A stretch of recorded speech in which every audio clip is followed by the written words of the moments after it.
देखिए, मैं आपको बताऊंगा, इलेक्शन कमीशन यहाँ भी आ गए, उनकी टीम आ गई, चीफ इलेक्शन कमिश्नर आया था, हम भी उनसे मिले, हमें भी टाइम दिया गया था। तो जब हम उनसे मिले तो हमने ये रेज़ किया, ये क्वेश्चन, ये इशू हमने उनके सामने उठाया कि अगर आपको लोकसभा इलेक्शन करने हैं तो आप इसी के साथ असेंबली इलेक्शन भी कर लीजिए, क्योंकि यहाँ ड्यू इलेक्शन है पिछले 10 साल से। 14 में लास्ट इलेक्शन 14 में हुए थे, 10 साल से यहाँ ड्यू है।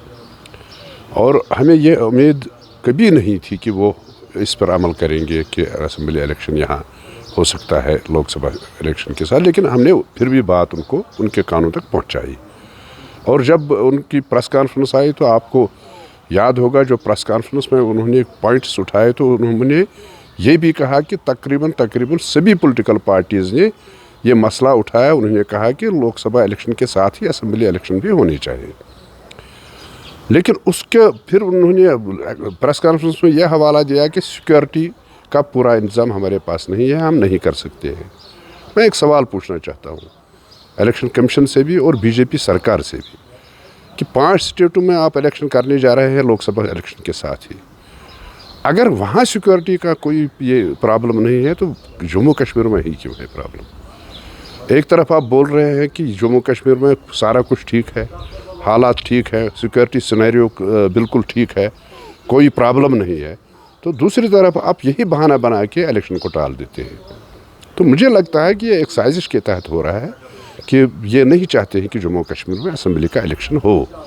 अभी ये चाहते हैं कि लोकसभा इलेक्शन हो, उसका नतीजा आए, फिर अगर ये सरकार में आए तो मुझे शक ही है फिर भी ये करेंगे या नहीं करेंगे। यहाँ तक चीफ इलेक्शन कमिश्नर ने कहा कि इसके फ़ौरन बाद हम इलेक्शन करेंगे, लोकसभा इलेक्शन के बाद। मुझे कोई उम्मीद नहीं है कि अगर बीजेपी खुदा न खास्ता वापस आ गई तो जम्मू कश्मीर में असेंबली इलेक्शन होना नामुमकिन है। लोकसभा इलेक्शंस है, और लोकसभा इलेक्शंस खासकर जम्मू कश्मीर, बिलखुसूस कश्मीर की बात करें तो यहाँ पे PAGD जो है इक़्तिदार पे आई थी, और उसके बाद कहा गया था कि यहाँ पे इलेक्शंस एक साथ लड़े जाएंगे, अलायंस में इलेक्शंस लड़े जाएंगे, लेकिन उसके बाद नेशनल कॉन्फ्रेंस ने अपना जो है हमकिनार कर दिया है। तो आपका इस पर क्या कहना? देखिए, अभी कुछ नहीं कह सकते। ये मुझे लगता है 3-4 दिन में पोजीशन क्लियर हो जाएगी। जहाँ तक PAGD का ताल्लुक है, PAGD इलेक्शन लड़ने के लिए नहीं बनाई गई है, वो एक ग्रेटर काज के लिए बनाई गई है। तो इलेक्शन का जो मसला है इस वक्त, सीट शेयरिंग का जो मसला है, ये इंडिया अलायंस के तहत, वो भी नेशनल कॉन्फ्रेंस भी उसका हिस्सा है और PDP भी उसका हिस्सा है। तो आपने कल देखा होगा कि बॉम्बे में दोनों डॉक्टर फारूक साहब भी और महबूबा जी भी उसमें शामिल हो गए इस न्याय यात्रा में। और मुझे लगता है कि 3-4 दिन में ये क्लियर पोजीशन हो जाएगी, आपको भी पता चल जाएगा कि इकट्ठे लड़ना है या अलग लड़ना। PDP इंडियन अलायंस में इलेक्शन, यहाँ पे लोकसभा इलेक्शन लड़ेगा? इंडिया अलायंस में तो हम पार्ट है, we are part of the India alliance. ऐसी कोई बात नहीं है कि हम उससे अलग हो गए हैं। मैंने वही कहा कि कल अपनी मैडम का, ये हमारी मैडम का तकरीर भी सुना होगा जो उन्होंने उधर न्याय यात्रा में किया। तो we are the part of India alliance, ऐसी कोई बात नहीं, हम उससे अलग नहीं है। सर, आपने कहा PAGD एक बड़ी काज के लिए बनी है जी, 370 को दिफा करने के लिए बनी है, लेकिन सुप्रीम कोर्ट की क्लियर गाइडलाइंस है, जो भी हुआ है वो बहुत अच्छा हुआ है। देखिए, ये नहीं है कि हम उसके ख़िलाफ़ नहीं है। सुप्रीम कोर्ट ने जो फैसला दिया है, हम उसके ख़िलाफ़ तो ये बात नहीं कर रहे हैं। हम बात कर रहे हैं 370 की, हम बात कर रहे हैं 35A की।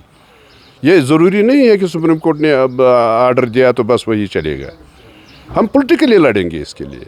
ये ज़रूरी नहीं है कि हम कानूनी तौर ही लड़ेंगे, हम इसके लिए पॉलिटिकली लड़ेंगे। और 10 साल लगे, 12 साल लगे, 15 साल लगे, हम लड़ते रहेंगे, जदोजहद करते रहेंगे 370 के लिए, 35A के लिए। क्या PAGD फिर दोबारा खड़ी हो जाएगी? PAGD तो टूटी नहीं है, ये तो गलतफहमी है कि PAGD अपनी जगह है। सिर्फ यही बात है कि सीट शेयरिंग के मामले में कुछ खटास पैदा हो गई है, वो ज़रूर बात है, लेकिन PAGD तो अभी टूटी नहीं है। अभी कोई नहीं निकला PAGD से। मैंने यही कहा कि ये इलेक्शन के लिए नहीं बनी। जी, फारूक अब्दुल्ला के घर पे कुछ मीटिंग हो सकता है ये, वो तो चेयरमैन है PAGD के, वो बुला सकते हैं मीटिंग, उसमें कोई नहीं है। लेकिन मैं फिर दोहराऊंगा कि PAGD इलेक्शन के लिए नहीं बनी है, ये किसी ग्रेटर काज के लिए बनी है। Thank you.